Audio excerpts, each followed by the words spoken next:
While riding in my Cadillac, what to my surprise,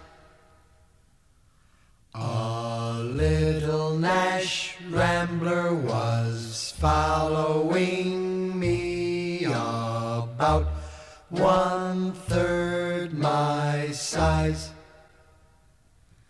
The guy must have wanted to pass me out, as he kept on tooting his horn.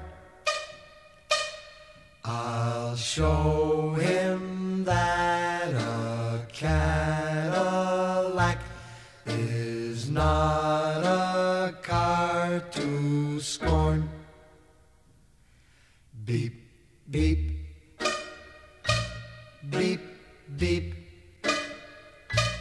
His horn went beep, beep, beep. I pushed my foot down to the floor to give the guy the shake, but the little Nash Rambler stayed right behind. He still had on his brake. He must have thought his car had more guts, as he kept on tooting his horn. I'll show him that a Cadillac is not a car to scorn.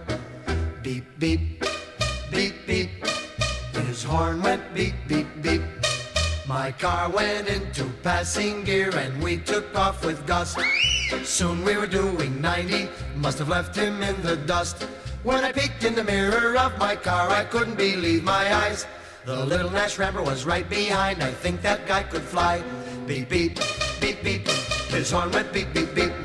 Now we're doing 110. This certainly was a race. For a Rambler to pass a Caddy would be a big disgrace. The guy must have wanted to pass me out, as he kept on tooting his horn.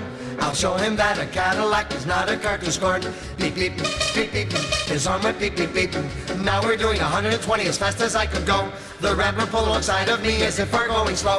The fella rolled down his window and yelled for me to hear, "Hey buddy, how can I get this car out of sight?"